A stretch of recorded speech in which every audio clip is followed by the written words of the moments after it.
Hello and welcome to this webcast on muscle modeling. We will be going through the agenda that you see in front of you. After the brief overview and introduction, we will be looking at initially kinematics and muscle models pertaining to single muscles, and subsequently we will look at muscle recruitment for multiple muscle systems.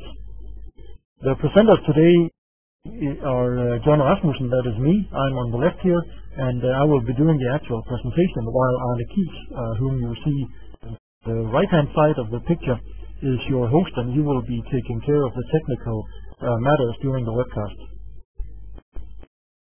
During the webcast, you can ask questions by using the question and answers panel. You can find that in the lower right-hand side of your screen. There's a little question mark.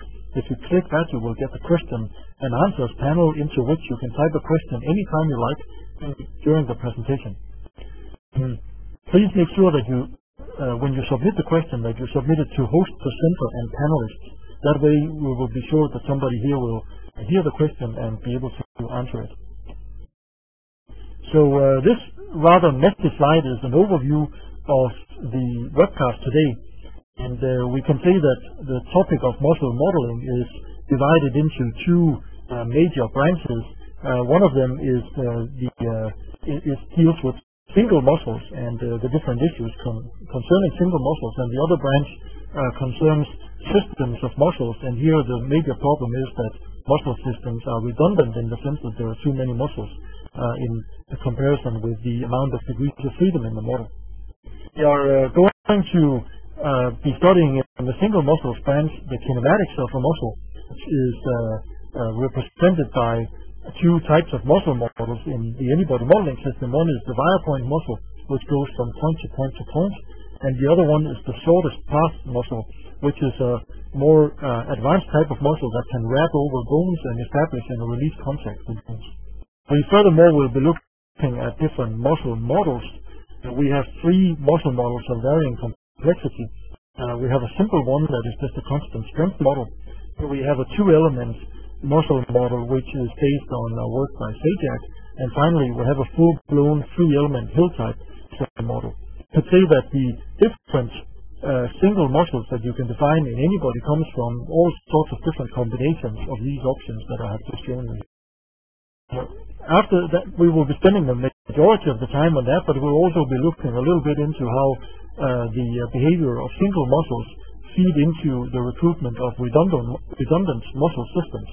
And so we will be looking into the optimality criterion that we're using for recruitment of large redundant muscle systems.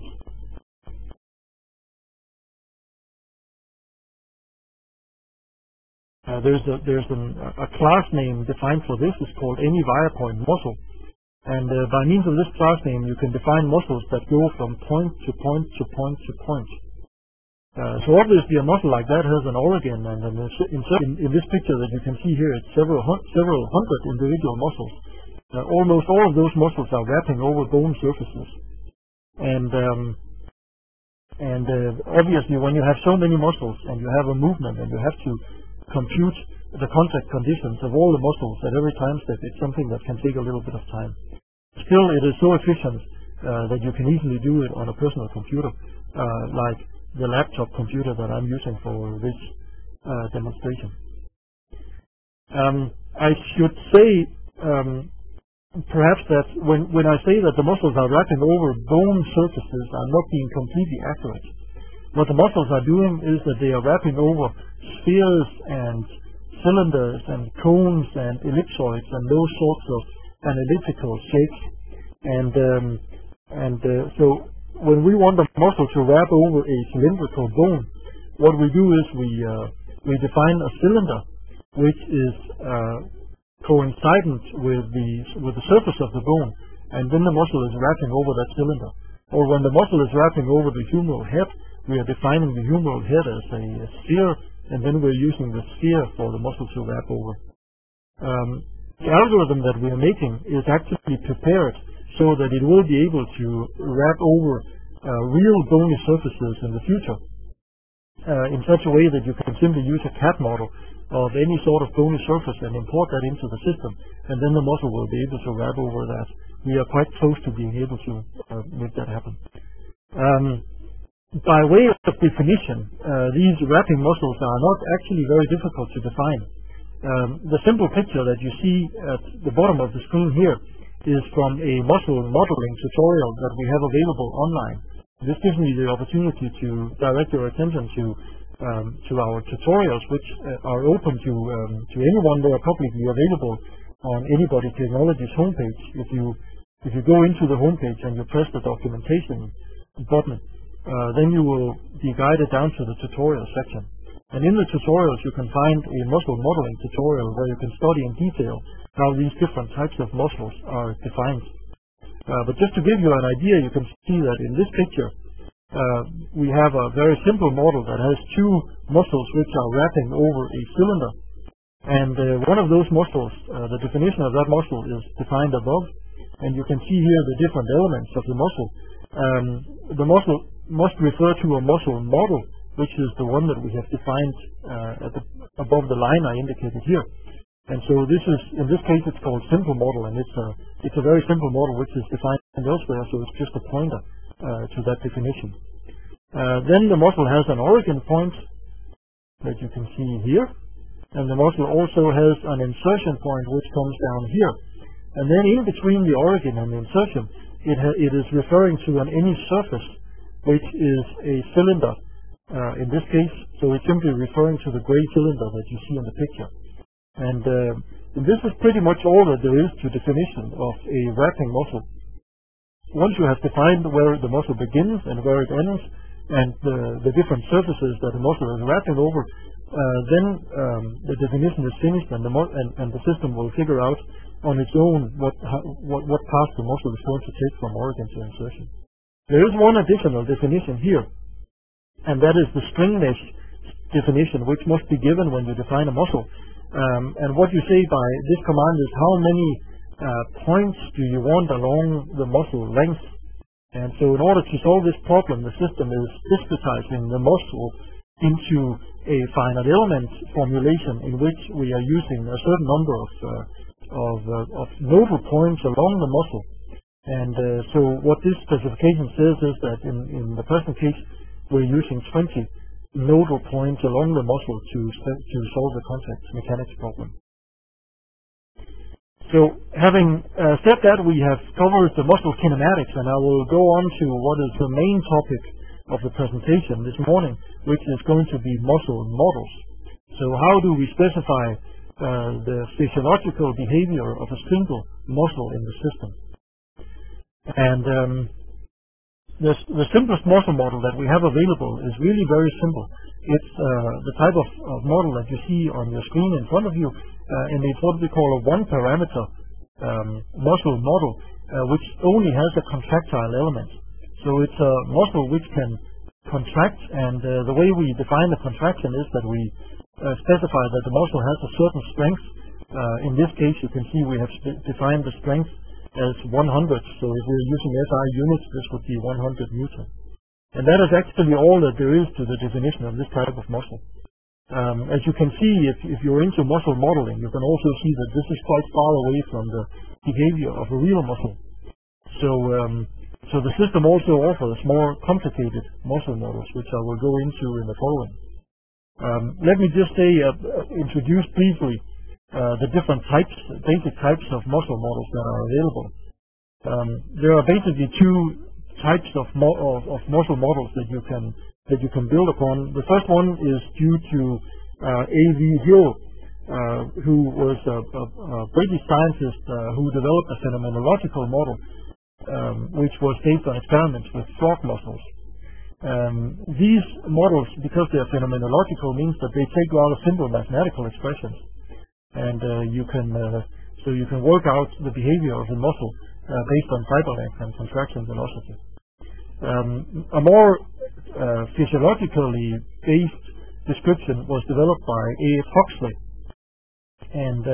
and he discovered the cross-bridge structure of the muscles, and there's a whole lot of muscle models that are building on his understanding of what the physiology of muscles is. These go under the name of cross-bridge muscles, and because they model the physical phenomenon much more closely, it also means that they are much more mathematically complicated to implement. They take the form usually of differential equations that have many input parameters and which are hard to determine. So while they are preferable, while cross-bridge models are preferable in terms of physiological realism, they are also much more cumbersome to do, and it's often difficult to find the necessary parameters for the model. So instead, what we use is models that are derived from Hill's equations, and we have two such models in the system. Before I present those models to you, let me just say a few words about the special difficulties involved in doing muscle modeling in inverse dynamics. If you look at a traditional muscle model, it is the kind of muscle model that you use in forward dynamics.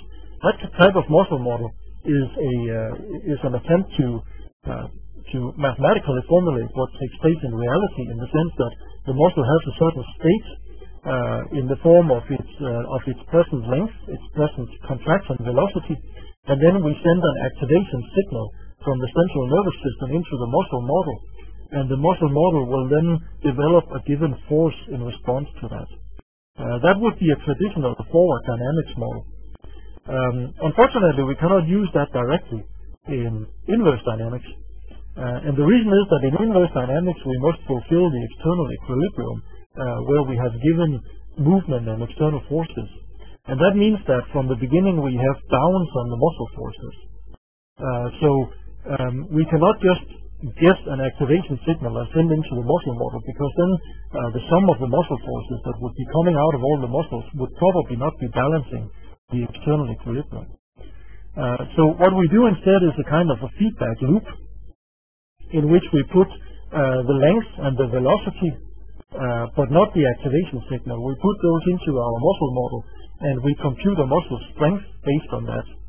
Using the muscle strength, we are able to set up a system of equations that will give us our muscle recruitment, and that in turn will determine how much force each muscle is exerting. Then we have a feedback loop that can go back to the length and velocity of the muscle and make modifications of those, and based on that we can compute the muscle activation.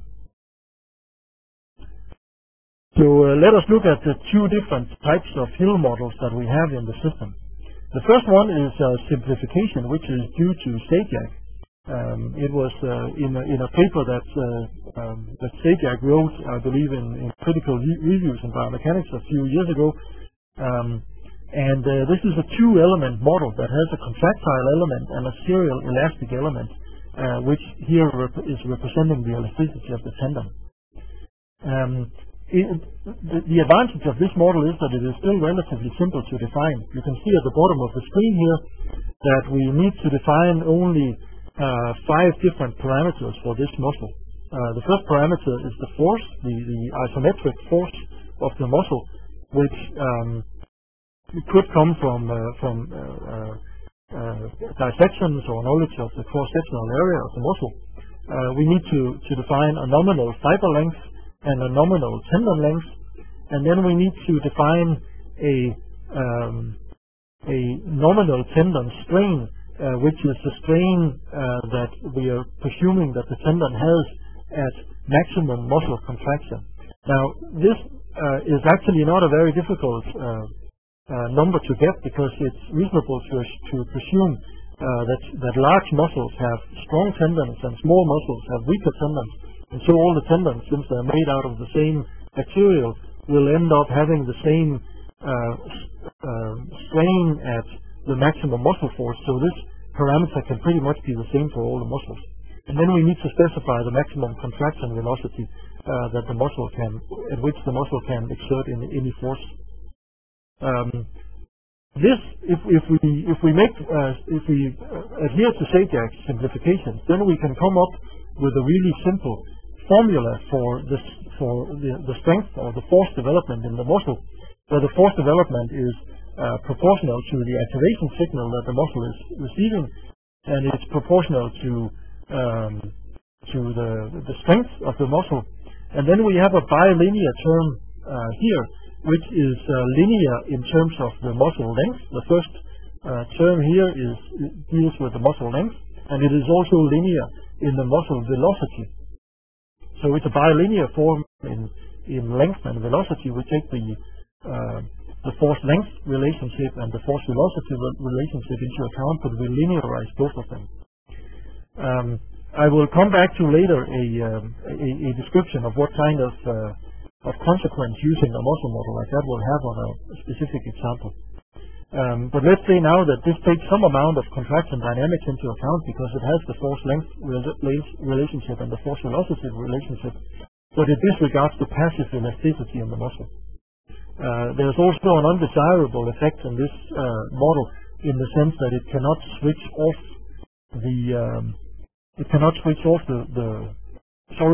switch off the passive force when the muscle is stretched passively, and of course this is not possible in reality. Then we come to the most complicated muscle model that we have in the system. This is what we call a 3-element hill model, and the definition of this model is a little more difficult because it requires more parameters. In particular, it takes into account, as you can see on the picture here, it takes into account the pronation angle of the muscle, and also the change, how that pronation angle changes as the muscle is contracted or extended. This model has 3 elements. It has a contractile element, it has a tendon element, which is a serial elastic element, and then it has a parallel elastic element, which is here, and which really takes into account the passive stiffness of the tissue in the muscle. This muscle model is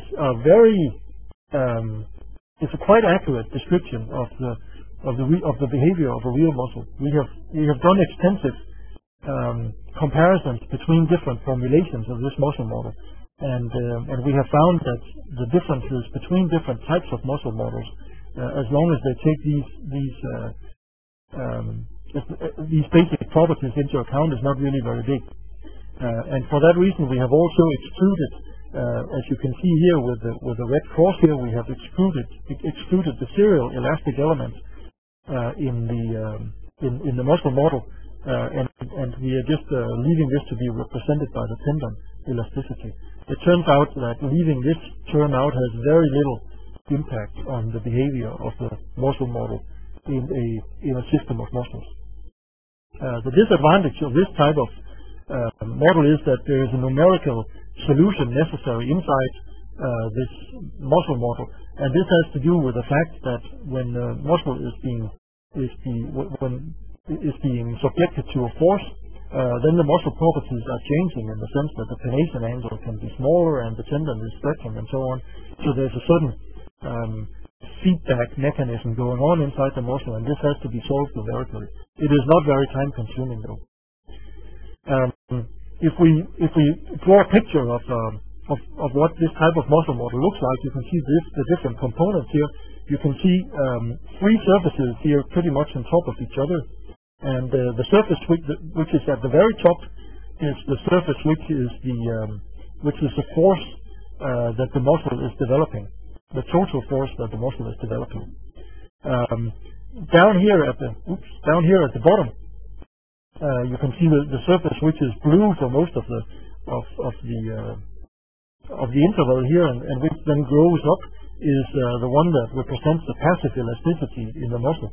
And so this shows that when the muscle is extended beyond its optimum length, which comes roughly here, then the passive elasticity sets in, and it will grow up in a nonlinear fashion. And then the active force in the muscle is the one that you can see in this curved shape. You can see that it has a top right here where the muscle has its optimum length, and then if the muscle becomes much shorter or much longer, then the force in the active contractile element will decrease because the strength will be decreasing.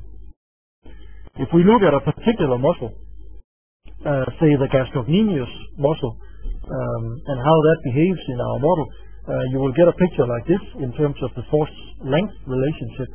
You can see for the gastrocnemius here we have an optimum length that falls roughly at this point, and if the muscle will become longer, then the strength will go down, and if the muscle becomes shorter, then the strength also goes down and eventually comes to zero when the muscle is contracted too much.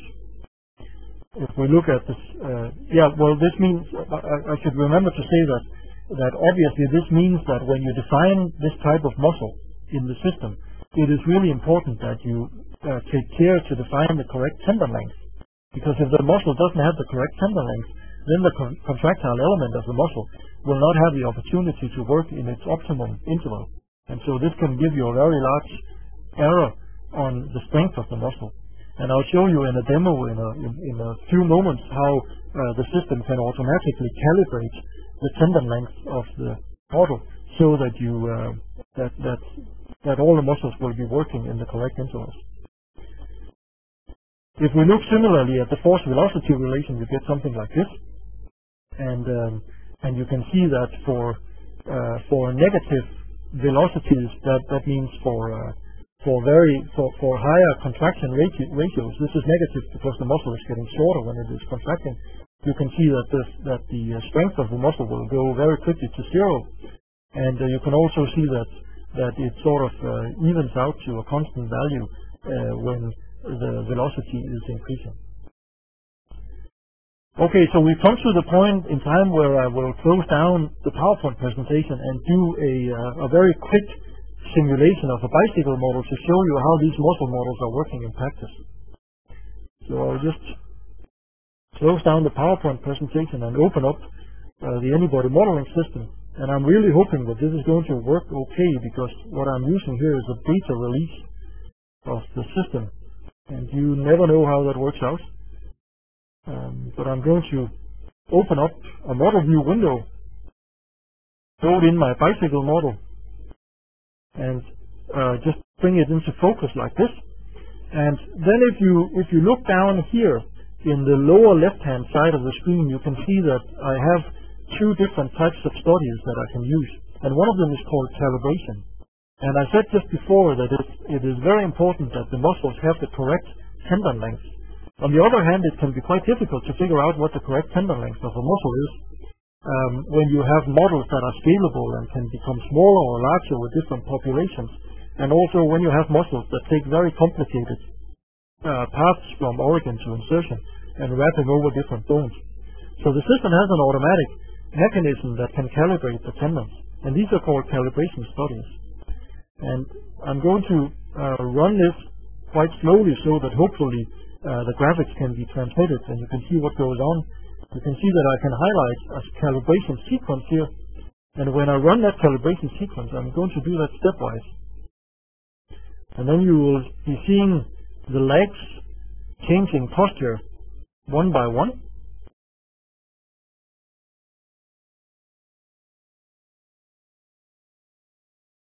I hope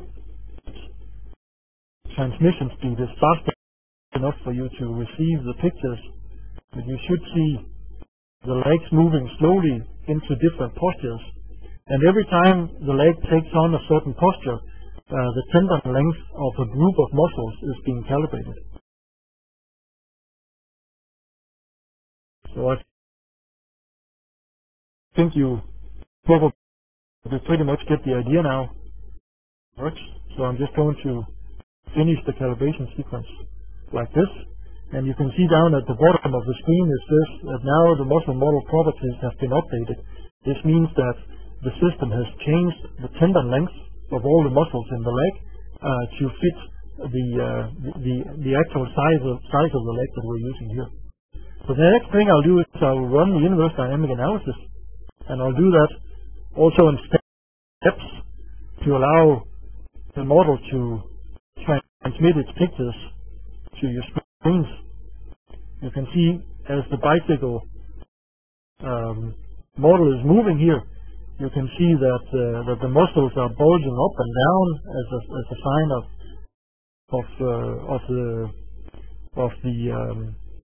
the forces in the muscles.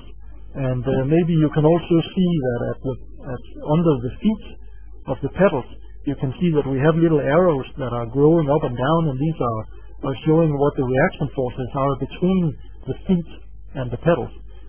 Please notice that these reaction forces are not imposed. They have not been measured. These are reaction forces which are being calculated automatically by the system based on the crank torque that we have imposed on the model.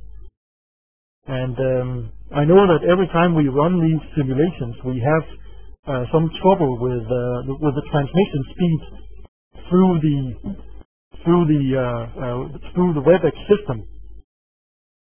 And I'm getting a message here that some of the pictures are about 30 seconds behind. So I'm going to just keep talking here, but I will hold I'll put the simulation on a hold, and hopefully in a few seconds everybody will have seen the pictures. So what is happening here as the analysis is going on is that the system is at every point in time is solving all the equilibrium equations, and it's distributing the forces to the muscles depending on the strength of each muscle at each point in time. Of course, the strength of that muscle is computed based on the muscle model that I just showed you. This model here is using the 3-element hill models, so the complicated muscle models that I showed you as the last thing here. This also means that the system is actually computing the muscle forces and dividing those muscle forces into passive and active parts. So I will not, due to the problem with the transmission speed, I'm not going to run all 50 analysis of this, all 50 time steps of this analysis, but I'll just open up a window in which we can study the results. And then please notice that we only have the first few time steps of the bicycle model here. But I'm going to open up this window, and I will go into the human model. And in the human model, I can expand the right hand folder, actually the right leg folder. And inside that folder, I can find the muscles. And inside the muscles, the muscles folder, I can find all the different muscles in the system. This is just the right leg, and I believe we have around 35 muscles in the right leg. And I can take some muscle and I can expand that, and we can look in here we can look at the different properties of the muscle.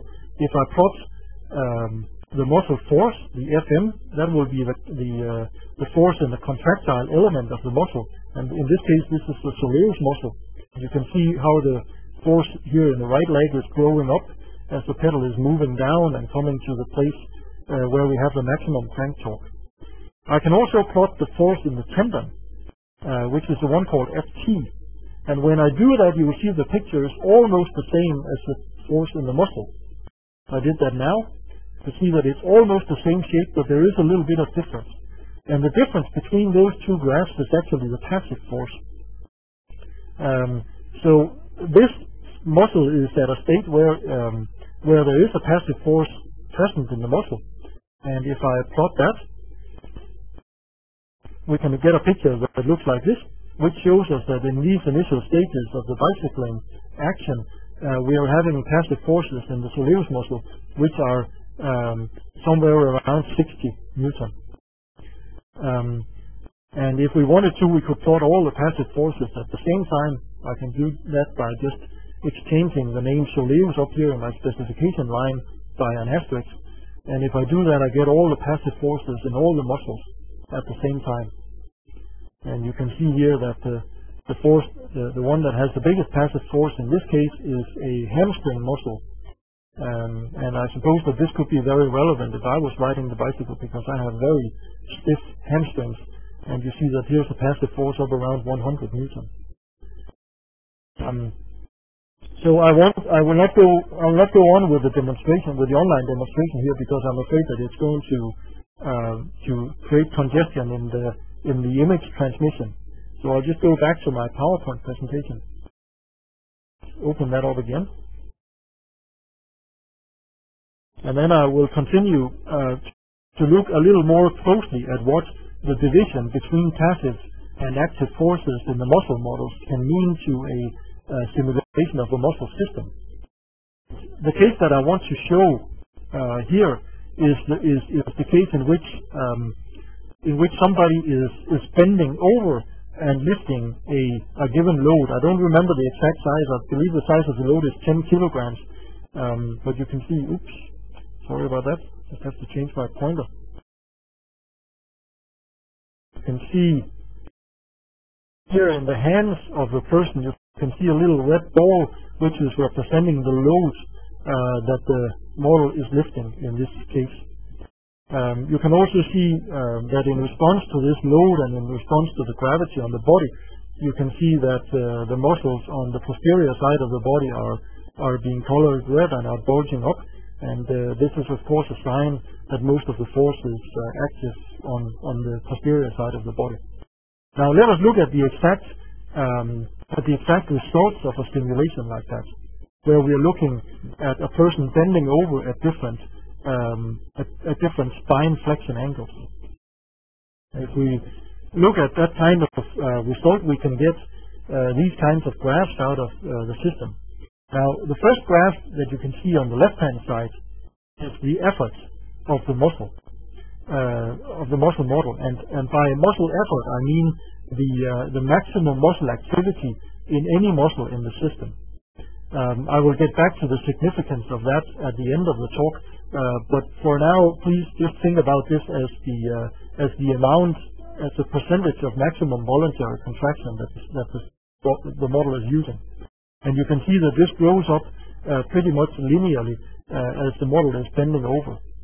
If we similarly look at the forces in the spine between L5 and the sacrum, then we get a very similar curve. This is not quite as linear as the first one, but you can see that it's pretty much the same picture. And we actually know that the graph here on the right is quite accurate representation of the forces that are really present in the spine in a situation like that, because we have good results in the literature for pressure measurements in spinal discs during lifting, and we can compare that. So far so good. This is the kind of result we get out of it. We can see that we get disc reaction forces which are similar to what can be measured, but we don't really know about the forces. But if we compare these muscle efforts, which is really a muscle activity, if we compare those to typical EMG measurements on the same situation, you will find that the EMG will not go up linearly like this, but will rather sort of taper off as we are bending forward. And so you see the difference between these two graphs can be interpreted based on the fact that in the model that we were using here, we were using the simple muscle model. So in this model, we do not have any passive muscle elasticity present in the model. And so this means really that the difference between the EMG signal and the muscle activity that we're computing can be attributed to the passive forces in the system. Now, what does that mean in terms of choosing a muscle model? Well, it means that if we take the one-element model, the simple model, as we have done in this case, then we can expect to get reasonable joint forces, but the muscle activities will not be correct because we don't take the passive elasticity of the muscles into account. If we take the two-element model, which is due to Zajac, then we can expect that we will also get reasonable muscle activities, because what will happen with the two-element model is that as we are bending forward and the spinal muscles are getting extended, their strength will go up linearly, and so to provide the same amount of joint torque, they can do that with less muscle activity. And so if we use the two-element Zajac model, we will get a muscle activity that will taper off as we see with the EMG here. If we use the three-element model, then we will get the additional benefit that we can also divide the muscle forces into components, so we can distinguish between active and passive forces. So that would really be the differences between using those three types of muscle models in this particular example. Then we come to the final topic of the presentation, and this is really about how muscles are behaving when they are put together into muscle systems. And this comes down to the question of how are we recruiting muscles in the Anybody modeling system. And I will go very quickly over the first stages here because most of you have probably seen this before. But the basic problem with doing this type of muscle modeling is that we have a certain redundancy in the system. And this redundancy is due to the fact that we have more muscles than we have degrees of freedom in the system. If we look at what we know from muscle experiments about how systems of muscles are working, then this knowledge is to a large extent is qualitative. We can say that we know that when muscles can cooperate, so when muscles are spanning the same joint on the same side of the joint, then they tend to cooperate. The body will not recruit muscles such that only one muscle is active and the other ones are relaxed. We also know that the pattern of muscle activation for repeated movements is quite similar, and so this indicates that there is a rational criterion behind the recruitment. And finally, when we increase the load over a joint, we can also see that the muscle tones are increasing, and that this is happening simultaneously on all the muscles until the maximum is reached. So there is a certain synergy between the muscles going on. If we look at the mathematics of the problem, then we can describe it like we have done here, where we can set up a system of equilibrium equations which will describe how the muscles are carrying the external loads. And this can be formulated as a linear system of equilibrium equations. And since it's a linear system of equations, it means that we can describe it by means of a matrix which we call C, and a vector of internal forces on the left-hand side of the equilibrium, and then we have on the right-hand side we have the applied forces. Now, the vector of internal forces, we can describe that vector, or we can divide that into two different components. One component is the joint reactions, which are simply the forces in the joints when the muscles are pulling on the bones, and the other part is the muscle forces, where the muscle forces are active components. And on the part which is the muscle forces, we have the additional condition that these muscle forces can only have to be positive, meaning that the muscles can only pull, they cannot push. Mathematically, the problem here is that the matrix C is not a quadratic matrix. It is rectangular, which is an expression of the fact that we have more unknowns than we have equations in the system, so we are not able to solve the system of equations uniquely and find a unique solution. We have, in fact, infinitely many different solutions of different combinations of muscle forces which can carry the external load. So how do we pick the right one? Well, the answer is that we are presuming some sort of optimality in the system, and this is based on the qualitative observation that there is a certain similarity in the way that the body is recruiting muscles for given tasks. And if there is a similarity for repeated movements, then it probably means that this is not a random activation. And if it's not random, then it's likely to think that the way the body is recruiting the muscles is optimal from some point of view. So we're faced with the problem of having to choose an objective function. What do we believe would be optimal for the body in the given conditions? Well, actually, this is very difficult to know, but we can make some experiments and try with different types of functions and get different results and then try to evaluate them. So one way of doing so would be to define a class of different objective functions, which we can formulate this way. So we say that that what we are minimizing is some sum of the muscle forces. So up here we have, in the denominator, we have the muscle forces, and then we are normalizing the muscle forces by some normalization factors that we have here. Now, these normalization factors are really the strengths of the muscle, according to the muscle model that I talked about earlier. And then furthermore, before we add up all these terms, we can put them into a certain power P.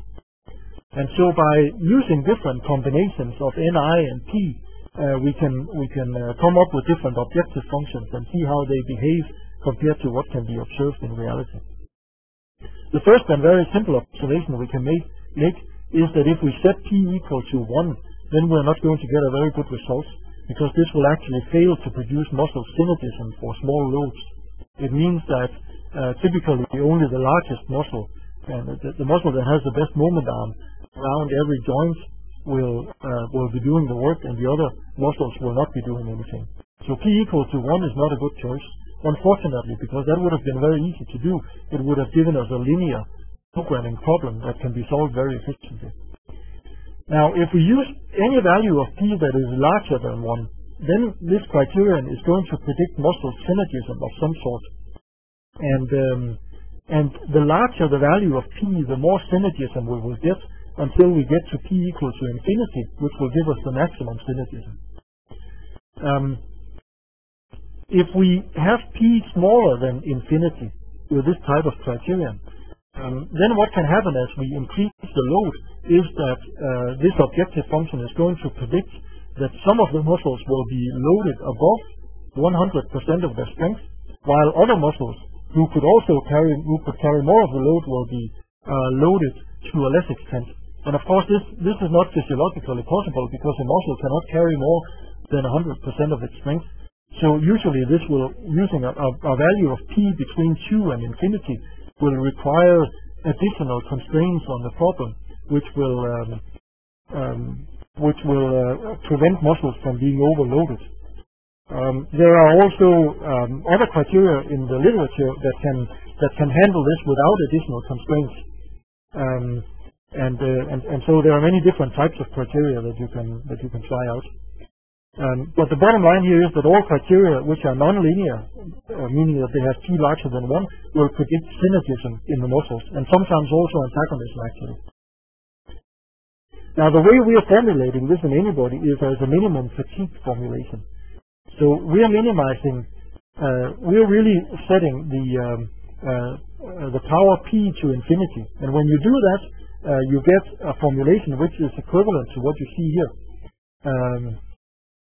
You can see here that we are minimizing the maximum relative muscle force. So this is mathematically equivalent to minimizing the sum of muscle forces with P equal to infinity. And then we have the usual constraints that we saw before. We have those down here. So P equals to infinity is obviously a mathematically horrible problem. And actually, even if we formulate it like this min-max problem, it's still a mathematically horrible problem, because it turns out that the objective function here is non-differentiable. And so obviously it's very difficult to solve. But there is a very, very simple trick that you can do. I'll just go through these. You have already seen these different terms before. And so we can go on to this reformulation of the problem, which we call a bound formulation. This was really a formulation that was developed by Anne some years ago, and you can see here that we have exchanged our objective function to being an artificial variable, which we call beta, and then we have taken our original objective function and we've put it down here among the constraints, and we now say that this objective function should be smaller than beta. So the thing is that if we want to minimize beta, then the only way that we can do that is by simultaneously making all the relative muscle loads smaller. So this is really a very, very simple way, a very easy way of reformulating the non-differentiable min-max problem to something which is easy to solve. This is actually really easy to solve because beta is just a variable, so this is a linear objective function. The constraints are linear, the non-negativity constraints are linear, and also the additional min-max constraints that we have added down here are also linear. So we have actually here a linear problem which is very efficient, can be solved very efficiently. Unfortunately, it turns out that it is necessary to solve it iteratively, in the sense that a pure min-max formulation actually fails to predict all the muscle forces accurately or uniquely. And there's a whole complicated mathematical explanation behind that, which I will not go into here because we simply don't have the time. But you can find some references in the reference list at the Anybody Research Project where you can read more about that. And you're also welcome to contact us if you want more information about this. But what happens inside the system is that the system is setting up the equilibrium equations, and it will determine the muscle forces based on the min-max criterion. And then it will look at the determined muscle forces, and there's a very central step here which is capable of determining which of those muscle forces have been determined uniquely and which have not been determined uniquely. And so we can eliminate those muscles which have been determined uniquely from the system, and we also remove the contribution to the external force that these muscles are carrying from the right-hand side. And then we're left with a smaller system, which we then solve again, and we continue around in this loop here for as long as we have muscles left in the system. And when we have uniquely determined all the muscles in the system, then we return the solution. Now, the effects of the min-max criterion is that the muscles in the recruitment, they tend to form groups of muscles. If you have certain muscles that are crossing the same joint, and these muscles have similar strength, then these muscles will tend to form groups in the recruitment. You can see such a group in the muscles that are listed here. This is some simulation that we have been doing. I don't remember what the case is actually, but you can see that in this interval you can see three different muscles that are sort of following each other, and you can also see that the shapes of the recruitment of the other muscles is pretty much the same. And then you can also see that some muscles are switching in and out very rapidly, and this happens when the moment arm of the particular muscle changes from negative to positive. If we, instead of looking at muscle forces, if we look at muscle activities, then we get a much more clean picture. This is actually the muscle activities of the bicycle stimulation model that I showed you before. And you can see that one of the consequences of the min-max is that the muscle activities are forming very nice envelopes. So it's a very clear envelope curve that you can see here. And the reason for that is, of course, the min-max criterion is trying to decrease the activity in all the muscles simultaneously. And so this pretty much leads to a well-defined envelope curve on which many of the muscles are sharing the same activity. The good thing about this envelope curve is that this is very numerically stable. And so it's a good choice for a criterion for ergonomic design problems. The envelope is actually a percentage of the maximum voluntary contraction in the system. And the min-max criterion guarantees that there is no other muscle recruitment pattern which could lead to a smaller muscle activity. So this is the optimum way of carrying the applied load in terms of fatigue. There's a couple of other assumptions in the inverse dynamics that you should be aware of. One of them is that if you compare inverse dynamic simulations to EMD, you typically get differences like the ones that you see here, where the green curve is the one that comes from the EMD experiment, and the red curve is the one that comes from the muscle recruitment predicted by the system. And you can see two major differences here. The first one is that the muscle recruitment predicted by the system is something which switches in rapidly from one time step to another, and also when the muscle recruitment goes away, it will go away rapidly. And the reason for this behavior is that when muscles have a positive moment arm, they will be active, and when the moment arm is negative, then the muscle will be passive, and this changes abruptly from one time step to another. In reality, this cannot happen so abruptly because the activation of a muscle is an electrochemical process that takes a certain time to evolve, and so you get for the EMG signals, you typically get much more smooth curves, of course, after you have done the necessary filtering and rectification and so on. Another typical difference is that you will see the EMG signal coming a little bit before the activation predicted by the anybody modeling system. And the reason why this is happening is that in anybody, the muscles can be activated infinitely quickly. And so there's no reason to activate the muscle before it is actually needed. In reality, it takes some time to activate a muscle, and it also takes some time for the muscle to develop a force. And so the central nervous system has to set in and activate the muscle a little bit before it's actually used. And therefore you get this latency of of the muscle recruitment in anybody compared to what you see in experiments. So these are the basic assumptions in linear dynamics.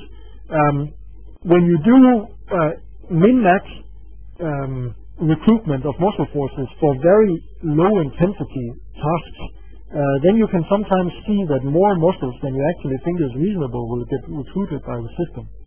And some scientists believe, and I tend to agree with them, that for low activity sub-maximal tasks, that maybe a polynomial criterion is more reasonable to use than the min-max criterion. And anybody actually gives you an opportunity to play around with the definition of the muscle recruitment, so that in addition to the min-max criterion, you can also use a QP criterion, and it's up to the user to make that decision. So we've come to the end of the presentation, and if you're interested in additional information, let me just point you to a couple of places. The first one is the homepage of the Anybody Research Project. This is anybody.aau.dk, and this place you can find a list of references, and many of those references are available for direct download, and the other ones you can of course get through the respective journals. And in there you can find lots of information about the technicalities of the system. The other resource that I would like to point you to is anybodytech.com, which is the homepage of the Anybody Technology Company. And this homepage has three things that are relevant. In this case, the first one is the tutorials, which are available to anyone who goes into the homepage. In there you can see the details on how the muscle modeling is done in the system. There's also a reference manual for those of you who want to study the precise definition of the different classes that you can use to define muscles with. And finally, it's possible to download a free 30-day demo license for the system, which you can then use to do the tutorials and get more information about how the system is working. So with that, I'd like to thank you for your attention. And if any of you have any questions, please send them in the question and answers panel, and I will try to answer some of them orally here as we see them coming in. And I can see that maybe there are some already.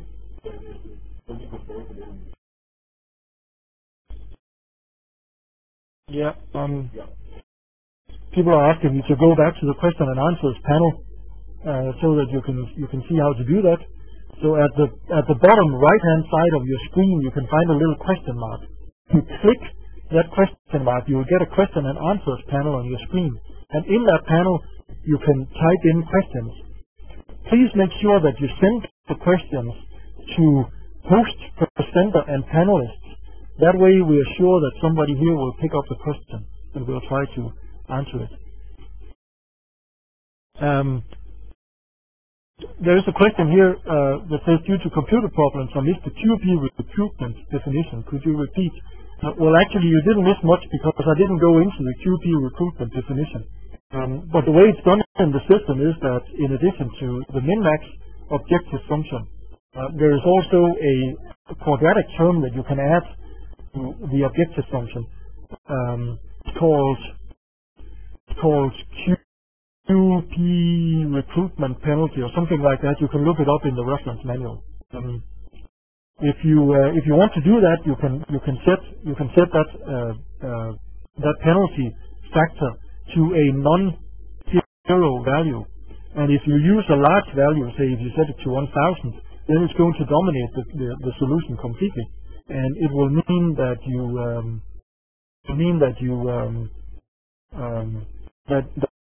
the recruitment will be according to the QP principle. When you do that, you should also remember to change the solver so that you're using a QP solver. The normal linear solver in the system will not be able to do a QP muscle recruitment.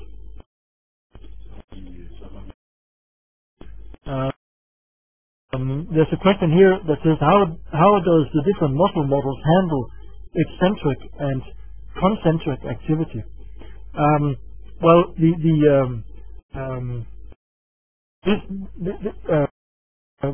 eccentric and concentric activity really comes into into the force velocity relationship, so that if maybe you saw, maybe I can just very quickly skip to that slide. I will try to do that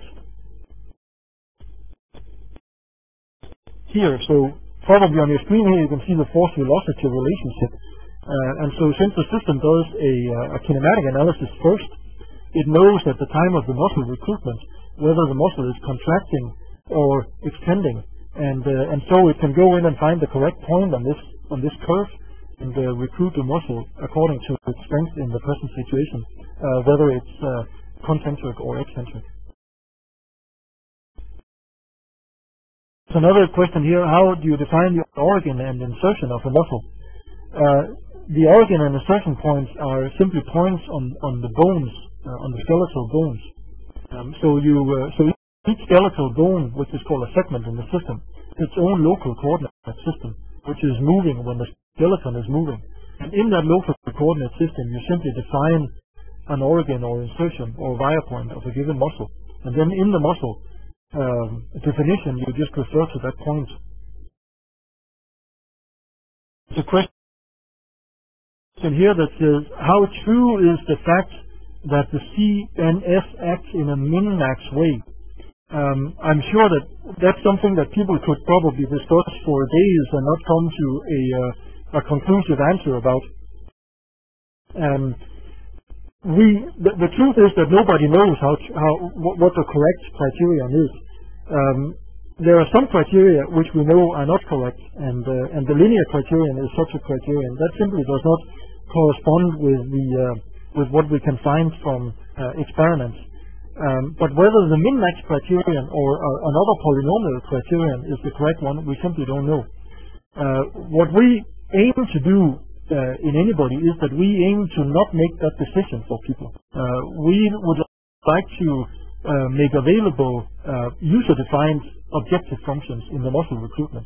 So far we have done that by allowing, as I said before, the min-max criterion and also a quadratic criterion that you can use, and then you can mix those two together.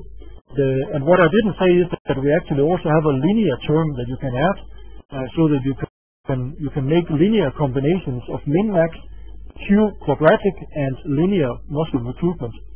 And we hope that in the near future we'll be able to make it possible for people to define their own objective functions for the muscle recruitment. But this is a little bit into the future from now. There's a question here that says, have you got any EMG validation of the recruitment method?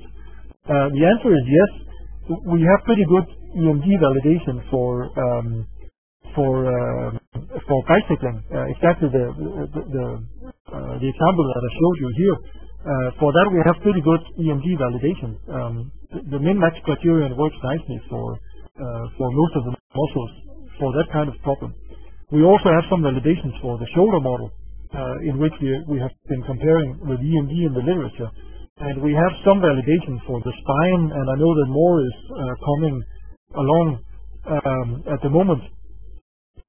Some people are working on a validation of a spine model where they're comparing the muscle, where they're comparing the joint reactions of against spinal disc pressure measurements. We also have a gait model in the system in which we have comparisons to EMG measurements, and also there we get a reasonable result.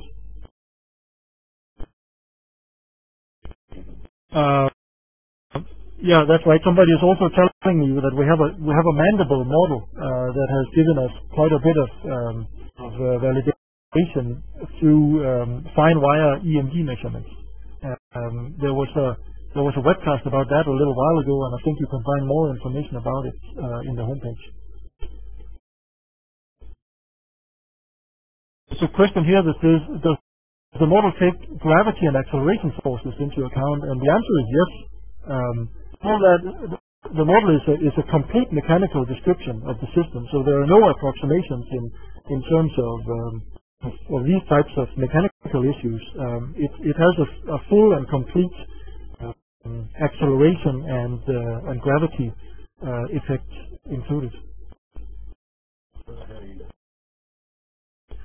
So The question here that says, does this mean that the origin and insertion of the muscle is independent of the anatomy?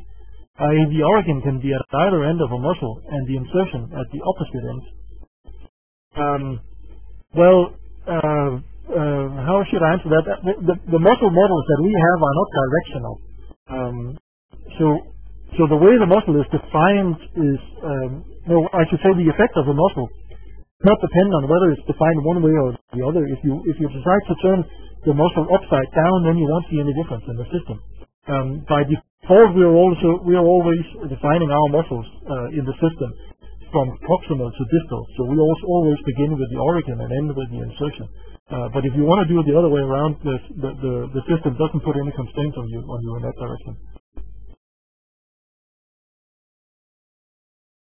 Somebody here is asking, how do you simulate the knee kinematics?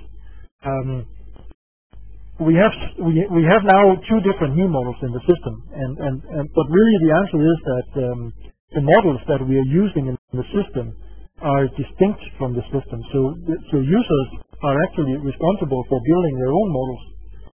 So the answer is that if you want to make a knee model, then you're actually responsible for making the correct kinematics by using the model elements in the correct way. However, in the model library that we provide, we have two different knees. One is a simple hinge, and that was actually the one I was using here in the bicycle model.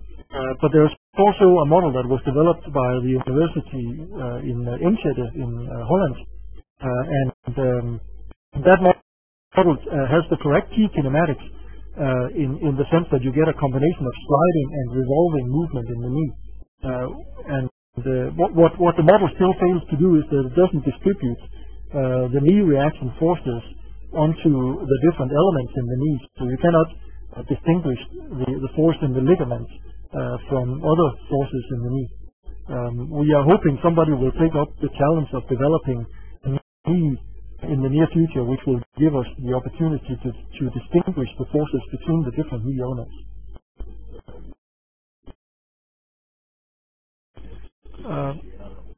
There's a question here that says, are you able to compute also muscle pressure on bones on wrapping points to be used in finite element simulation?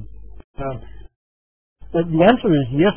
The system does compute those forces, and those forces are obviously also taken into account in the equilibrium. But there is actually a regrettable deficiency in the data handling in the system, meaning that it's actually difficult to get those forces out in the output. And it's something that we are considering and trying to find a way to do.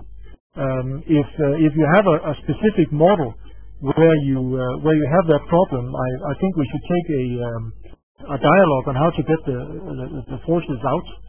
I'm sure we can devise a way of doing that, but at the present moment, it's not possible to get them out in the output tree in the system.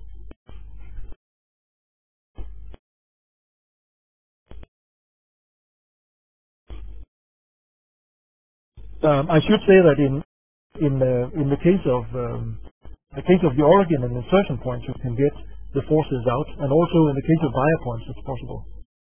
There's a question here that says, is the mass uniformly distributed along the body as if density was constant?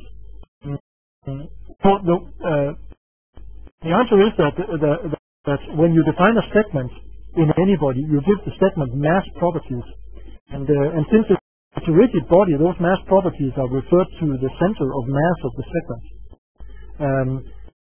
And so each segment has a certain mass, which is referred to the center of mass, and it also has a certain mass moments of inertia, which we give in the inertia tensor.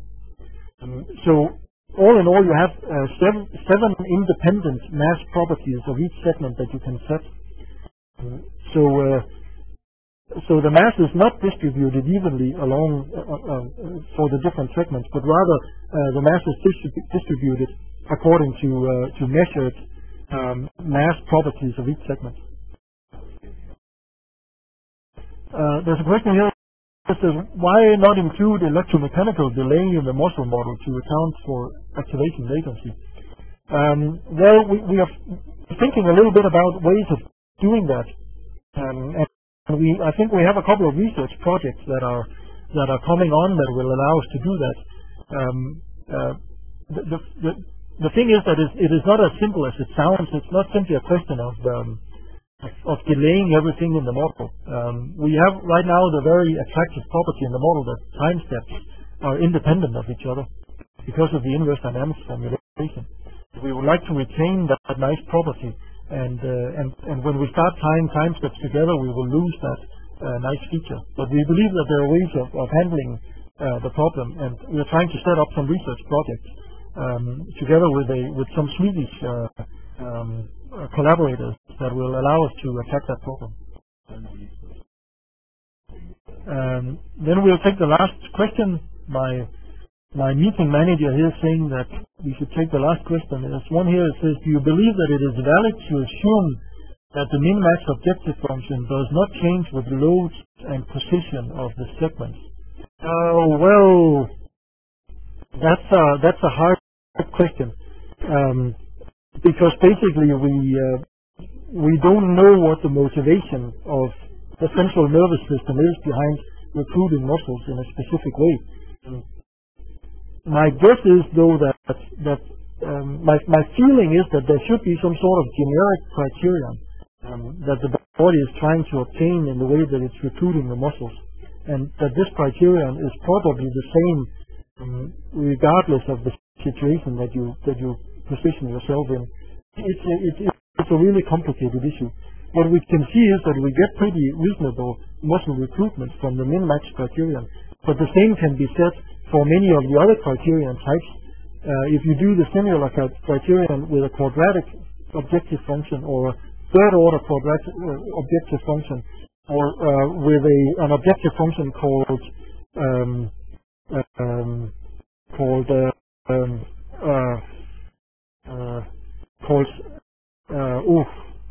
the name escapes me. It's called soft saturation, which is developed by Adam Siemiński in Poland.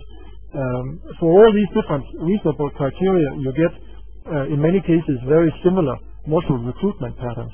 And I guess that speaks in our advantage in the sense that maybe it's not so important to pick the correct one, but it's important to pick one that is reasonable. With that, I think we have to close down the session, and I'd like to thank you all for showing up and for asking all those questions. It's really nice to get feedback. So thank you very much. Please stay in touch. And if you want to show up for future webcasts, please feel very welcome to do so. Thank you.